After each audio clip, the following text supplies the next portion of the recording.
Hi, I'm Relly Robinson. I'm 16. My pronouns are she, her, and I grew up in an Orthodox Jewish community, and you are listening to our not yet named podcast. And I'm Ava Berkowitz, she, her. I'm also 16. I am calling in from Chicago, and I grew up in a capital C conservative community, unrelated. Capital C. I know, because political conservativism is lowercase c, but Jewish conservatism is capital. Yeah. Okay, so we don't have a name yet, but our premise of our podcast is basically like Jewish feminism. Yeah. Through the teenage gaze. Yeah, so it's a very conversational venture. It's kind of experimental. We'll just be talking, looking at text through our point of view, sometimes having guests, mostly Brahmanim, and yeah, kind of just discussing. Just to like expand on what Bronfmanim are, we're both part of this cohort of like the Bronfman fellowships. That's how we met each other, and that's how like where we're going to be getting our guests from. Yeah, in the beginning at least. From the cohort. From the cohort. Yeah. Should we go into our first text? Yeah, let's get into it. So first we're going to be looking into Eishes Chayil, which is poetry basically from the Friday night service, the Shabbat service, and it's all about the woman's role, mostly in the household, and that's where some of the nuances come in. We talk about it a little bit in the next podcast episode. So we filmed non-chronologically, just the first two, and we weren't expecting to talk about this, but one of our lovely guests, Max Bamberger, brought it up, and it kind of just like it was not really the topic of the next one, but it's very interesting. We decided to give it its own episode to discuss it because it's very nuanced. It's like your emotions while reading it will go from like I love this to I hate this to I'm very confused. So and it's also like poetic, so it's very beautiful. Yeah, so do we want to read some of it? Should we get into it? Yeah, so you want to go for it? You can like pick the line. Yeah. So let's start with the first line. A woman of valor, who can find? She is more precious than corals. Her husband places his trust in her and profits only thereby. She brings him good, not harm, all the days of her life. She seeks out wool and flax and cheerfully does the work of her hands.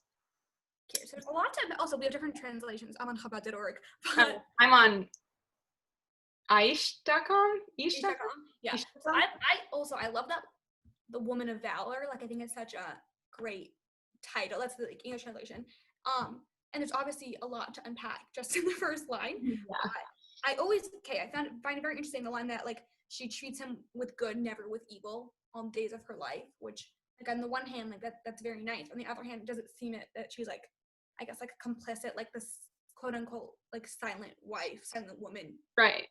So my first reaction to kind of this paragraph, I'm not such a huge fan overall. I dislike that right away we're introduced to this woman of valor and then she's defined through her relationship to her husband. Yeah, I mean, again, it's like, it's also who can find, my Chabad translation says who can find a wife of excellence. It's a very different translation. I always hear woman of valor, and I like that term. Yeah. You hear it saying wife of excellence. Interesting. I definitely prefer woman of valor. I mean, for yeah. Sure. Yeah.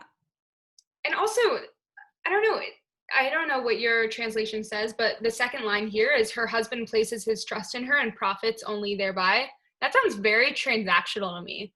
Like he's placing trust in her and he's getting something back for it rather than like a nurturing relationship. Yeah, I don't know what the intention of the line, but that's how I'm reading it also. Like I think he trusts her, you know, it's supposed to be like, oh, look, he trusts her. But I think my interpretation is that like, yeah, I agree with you. Like, do we know who wrote this?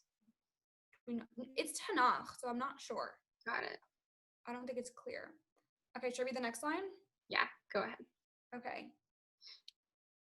Okay, so she is like the merchant ships. She brings her food from afar. She rises while it is still night, gives her food to her household, and sets out the tasks for her maids. She considers the fields and buys it. From her earnings, she plants a vineyard. She girds her loins with strength and flexes her arms. So I love that line. We discussed that in the episode. Like, she girds her loins with strength. It's such a great line. What does that mean exactly? I guess she just like, arms herself with strength. So it's this like powerfulness, this power. Yeah, it sounds very powerful. Also, I think it's interesting saying that she buys a field.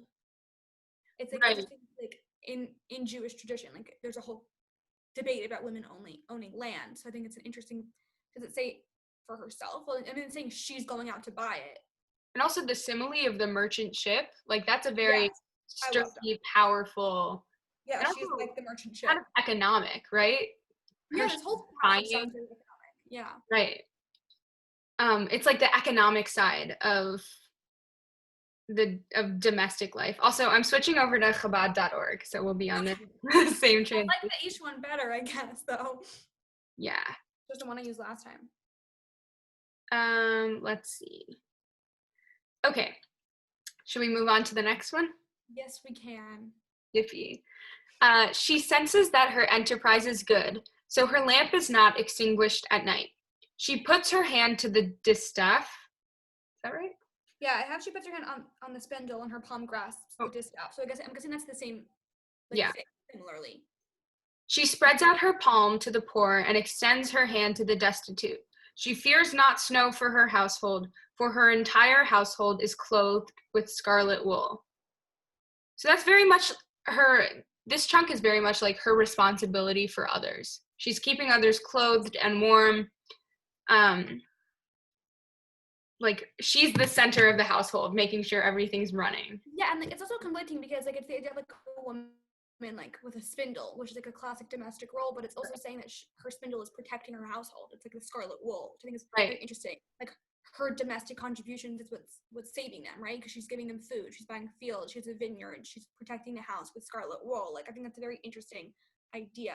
That's the thing I grapple with Eishes Chayil is like these are all incredibly flattering things. Like she's in a position of power in this, and she's in a position of like, I don't know, she owns the house kind of. She's the one who's providing and making sure everything's running smoothly. But the thing that juxtaposes that is that in history, that's what women have been confined to, and that's been the only option. Yeah, like I guess the intention here is not to have a negative light, but like the way I guess like my modern lens is perceiving it, that is like seems very much like she's confined to something. Right. Like she's confined to this world of domesticity. Yeah. Yeah, but it's also like a lot of expectation for someone. Like I mean, obviously, the whole poem about everything she does, but it's a lot, you know. Yeah. All this stuff for her household.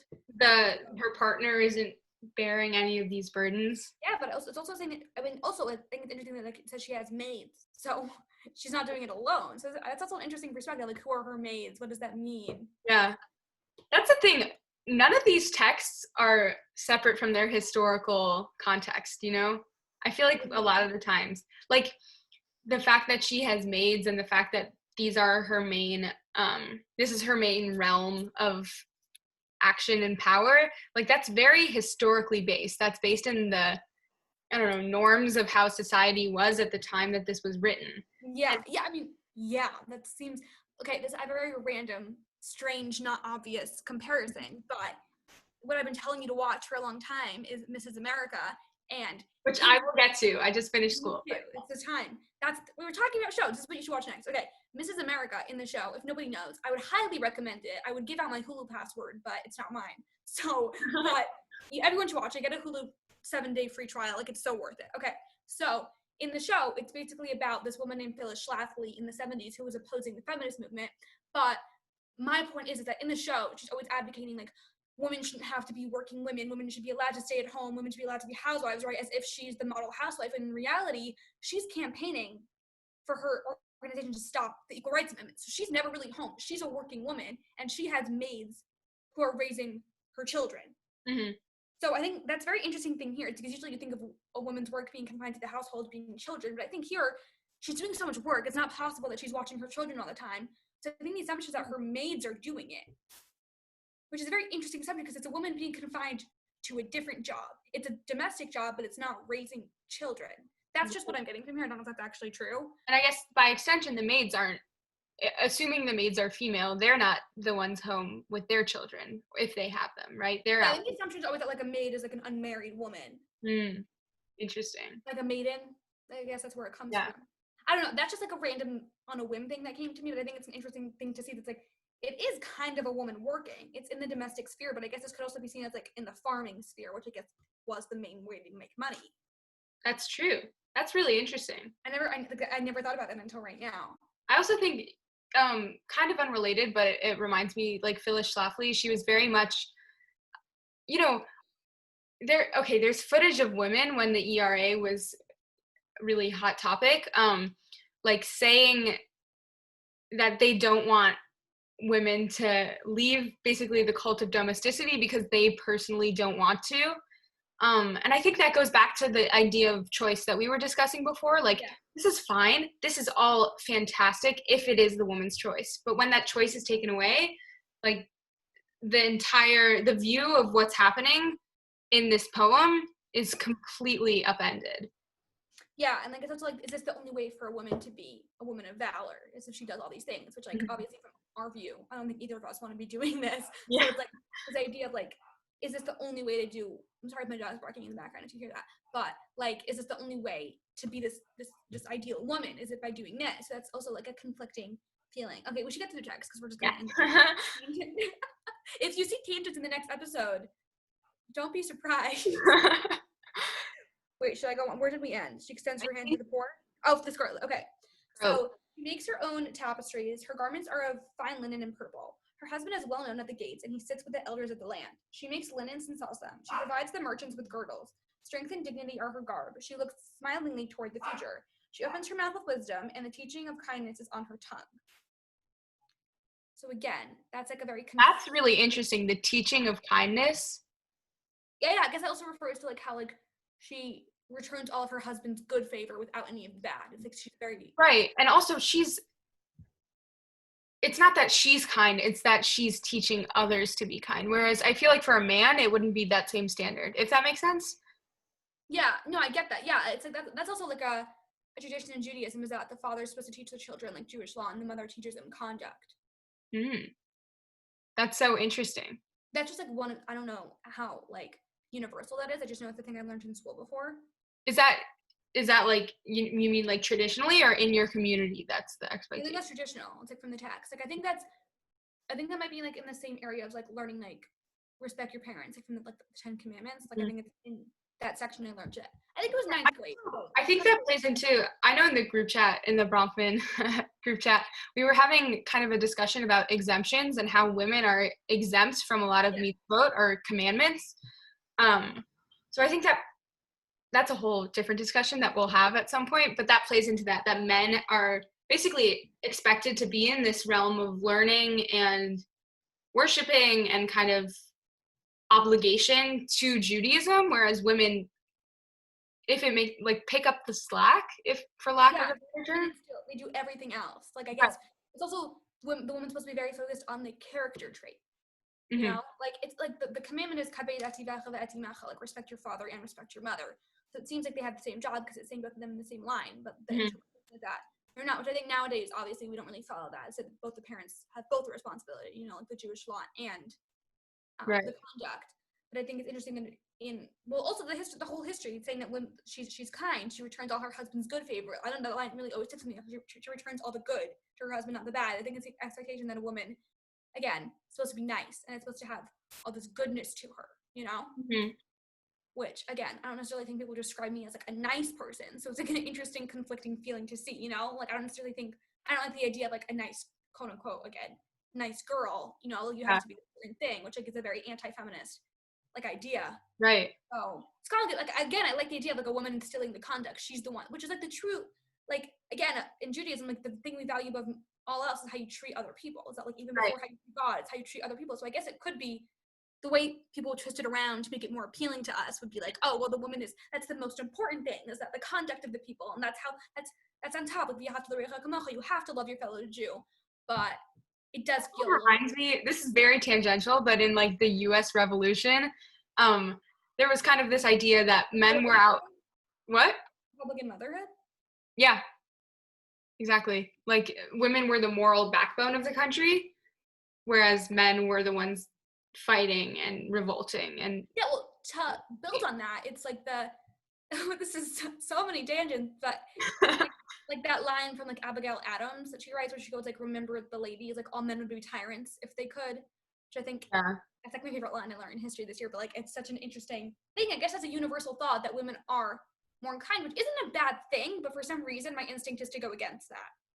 It's yeah, it kind of is a bad thing. Like, it's not a bad thing to say that women don't have it's not a bad thing to say that women are moral and like, you know, have standards, but it's a bad thing to say that women do and men don't, and therefore women should be confined to this role and men women have to teach that, have to expect the worst from men, you know? Right.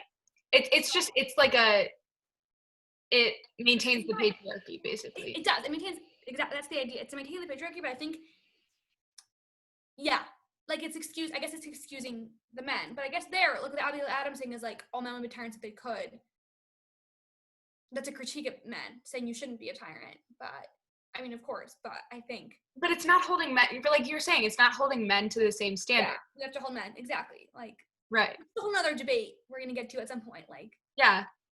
Like, so even though I am on Chabad.org, it seems like we still have different translations. I think you're on the old Chabad.org translation that I liked better, but whatever, you can. Okay, either way, I just want to, before we move on, go over one last little line from the section we just read. She anticipates the needs of her household and the bread of idleness she does not eat. So she's constantly working and anticipating the needs of the people around her. That sounds so tiring. Very tiring, but like, I've seen that in so many like mothers. Mm-hmm. Yeah. It kind of reminds me of my mother. Oh, really? I lost you.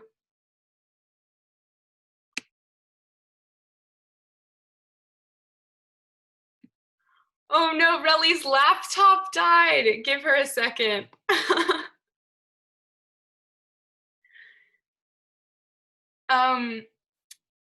We're admitting her now.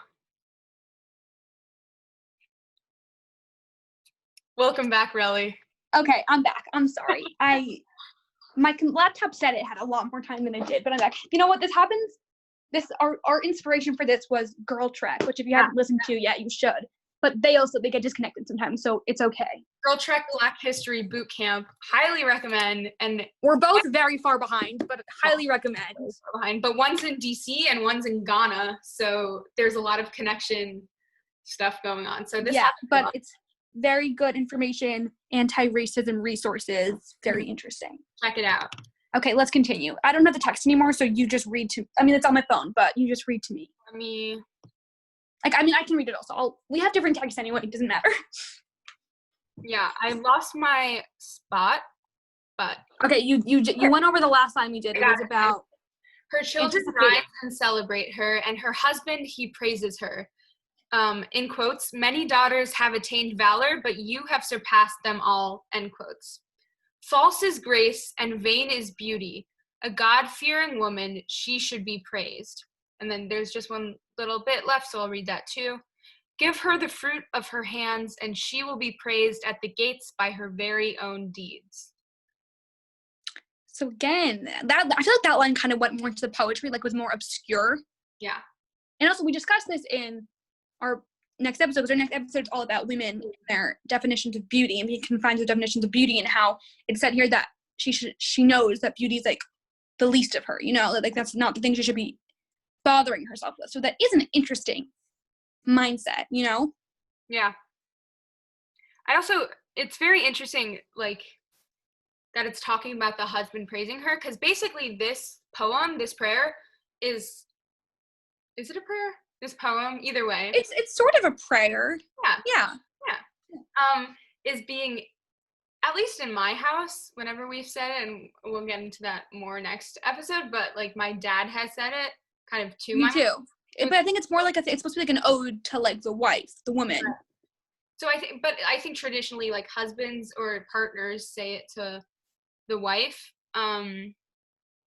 So that's kind of meta, in my opinion, that it's saying that he's praising her in the poem in which he's praising her. That he's doing that. Yeah. That's kind of cool. But also. Yeah, but again, we talk about this in the next episode, I think. But it's also like this idea of like the woman's being praised after she sets out this like whole, you know, like spent her whole week working, and then she sets out this whole meal, because the expectation is that like the woman is going to cook the meal and prepare the whole like Shabbat and that kind of thing. And then that this is her time to be praised, and then they eat all her food, you know, like that's what that's like the feeling. So much. Now we're gonna indulge in everything you've done. Yeah, like you ever see those pictures of like, it's always like moms on Thanksgiving who are like, you can't be in the picture because you didn't cook, so it's just her and her food. Like it's like that. Like it's like the mother does all this work, and then we're just like, we'll sing her a pretty song, and then we'll just eat it, you know? Yeah, like what? I guess to what extent is this throwing her a bone? Like, thank you. Yeah. Carry on. I mean, I don't think so. It's a very nice poem. I think it's beautiful. In some ways, it's a very nice poem. We sing it. Also, I think it's interesting to compare it. If anyone doesn't know, so Friday night is, you do Friday night prayer, and then this is what you sing before the meal. So in Friday night prayer, there's this prayer called Lecha Dodi, which is like about greeting. It's like making the Sabbath, like personifying Sabbath as like a woman and as a bride. So that's a much more poetic poem or prayer, versus like there's not so much substance. Like there's substance, but it's more like a poetic evaluation, whereas this is like much more concrete. But I think it's an interesting idea, like Friday night being devoted to like the woman and the mother, the wife, the bride. I think it's a very interesting mindset, like welcoming her in and knowing that like she's the Sabbath presence, you know? Yeah. The Shabbat presence, whatever. But yeah, so I think it's just an interesting idea to see like, I say Shabbos, so I'm just going to say it the way I say it, but like the Shabbos presence as a woman. Yeah, and there's kind of a history in Judaism of like personifying divinity in women's terms, like Shekhinah, which is like that whole article you sent, which is really interesting. Which we should do a whole episode on, but it's basically Shekhinah is like God, the presence of divinity in a space and in people has like she, her pronouns, which is kind of crazy because I don't know, it's like if God is male, which I don't believe, but God has male pronouns, and God is personified as a man, right? Then Shekhinah, like the presence of God, is the female counterpart. Yeah, I'm wondering, this is kind of separate, but I'm wondering if there's like a more modern Eishes Chayil that we could look at some point. Because this idea of being a woman of valor is appealing to me, but like I would by no means personally want to achieve that through these actions, through like having a husband. And me too. Like I don't want to go to a spindle. I don't want to do any of that stuff, you know? So yeah. I guess we can make our own, but like, oh my God, we should. Yeah, that would be an interesting exercise. But yeah, I don't know. It's a very conflicting poem because I like it. I think it's also when you sing it, we were talking about like how our fathers like use the same boring tune, but like, oh my God, I love the tune. Relly doesn't like it. I don't like the tune. Because also I think like Lecha Dodi, there's many different tunes, but if anyone is looking for a beautiful pre-Shabbat Ruach song, I would highly recommend the Maccabees version because it's like the tune to Hallelujah. It's beautiful. Like I love like singing like Friday Night Dominic. I think it's the most beautiful Dominic. And that's praying.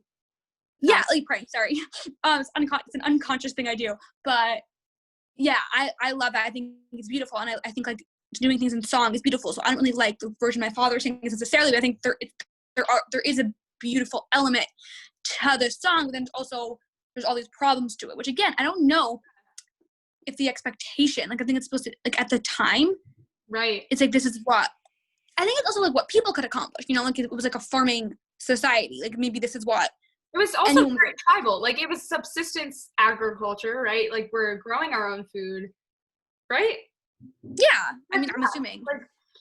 And that's kind of why we chose this text for this first episode, is because really, thank you, Max Bamberger, for choosing it for us. It encapsulates kind of the contradictions that come within Jewish feminism, because all of the time, like all of this Jewish text has very innate kind of patriarchal connotations. So as modern feminists and Jews and women, we have to decide what we want to do with that. Like, do we want to reject it altogether or chalk it up to history or exist in that discomfort of the patriarchy within the, very foundational texts of our religion. Yeah, and also I think it's notable that this is almost most definitely written by a man. Yeah. So, which a lot of, I think majority, maybe all of Jewish text is like classic Jewish text. I kind of have trained myself in some ways to like look at every single Jewish text or every single non-contemporary Jewish text as if it's been written by a man, and like within the context. I think it's like almost definitive that it is. Yeah. That'd be a cool plot twist though, if it was like the Torah was written by a woman. But the other thing is that it's like, what's the intention? It's like a good intention, and you're just like missing the mark. Right. Which is also obviously problematic, but I think it's an interesting thing to think about, because that it's a man praising his wife for what he perceives her to do. Maybe she does watch the children, he just doesn't even realize. Maybe she does all this other stuff, he doesn't even realize. So I think it's an interesting perspective to have. I don't think it was of malicious intent, but definitely not. But it just there's still doesn't matter. Right, it's complicit. That's the thing. It's complicit in the misogynistic like tropes of the time. Yeah, and like also like our view of misogyny back then. Right. Like, I don't know if someone at this time would be like, oh, this man hates women. Like, no, obviously not. But I think from our modern lens, we do think that. I think that's valid. Yeah. I've often been told it's modern to like. Yeah, but like I think I've often been told by like teachers, like male teachers, like you're creating a problem where there is no problem. Like when I like have like a feminist lens or like a question like on like a misogynistic trope, I guess, in Judaism, and it's like you're creating a problem. Like I'm not creating a problem. There is a problem. They created the problem. And like if you're a man, obviously you don't see the problem, and maybe you should start seeing the problems. Like doesn't have to just be like, yeah, we're not creating problems. We're pointing out problems, and that's a big difference. Yeah. And like our problems with stuff from like a historical point of view that's valid. It's fully valid, and I think if we want Judaism to continue to flourish throughout this time, it needs to adapt, and people need to be comfortable with being very critical of Judaism. Because I'm not just going to take this stuff at like face value, if it's inherently sexist. Yeah, I never take anything at face value, but also very Jewish. Always question. To bring in my favorite Jewish text, Eov, which everyone knows. Again, we bring up the next episode, is that you're supposed to question God. You're supposed to question everything. That's the way it's supposed to be. Like don't feel bad. Don't feel like you're rebellious for questioning something. It's the way it's supposed to be. And that's where feminism and Judaism fit together so well, because both of them are about questioning and rejecting the status quo and always working for a better world. Yeah, and I think questioning means that you care, because you wouldn't if you found a problem with it and you're just like, okay, it's a problem, I don't care. Like, that shows something. If you're questioning, it's not showing that you're rebellious. It's showing like, whoa, I care about this and I want to fix it. No, exactly. And that's the only way I can consciously interact with Judaism, I think, is through this questioning. Yeah. That's interesting. Yeah. Yeah. Because like I guess again that brings in like the difference of like going and like getting a Jewish education every day versus not it's such a big difference. I do think I questioned in very different ways. So I went to Jewish school in middle school, but I go to public high school. So I think my like feminism rose within my Judaism in high school, away from Jewish, like formal Jewish education. But I do think that having that Jewish education was a like incredibly important foundation for that feminist identity, if that makes sense, because of the questioning. Yeah, that's interesting. Also, I think it's a different, like, we have very different perspectives, like, because I go to a Jewish school. I've gone to Jewish school my whole life. I live in a very Jewish, like, Orthodox Jewish community. And so my feminism kind of arose, like, I guess people would say, like, in a rebellious kind of way, like, against what everyone else was telling me. But again, I think I reject the notion that it's rebellious. I think instead it's that I care and that you want to fix something, I just thought about it. But, yeah. I definitely. Okay, so should we wrap up? I think we'll wrap it up. I think this was good. A little bit of an introduction into how this goes, how we can. And if in the next episode you're a little overwhelmed with the tangents, don't worry. We're going to try and narrow it down. Also learned a lot from that episode. I think we did a lot of things that we wouldn't do in the future. We had 4. Yeah, so if you hate it, don't worry. Yeah, it's gonna be different. Okay, wait. Last question. How's the plant? Oh, funny you asked. It's not dead yet. But it's also not alive. It's also not alive, and so are the nuances of Judaism. Whoa, connection. Okay. Right.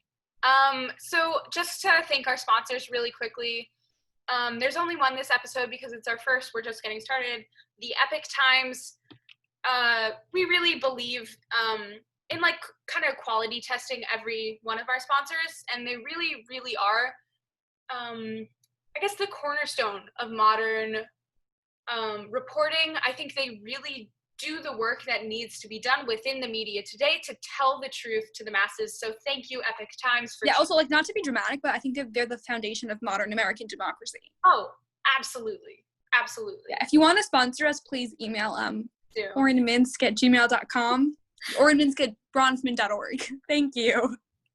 See you next time. Goodbye.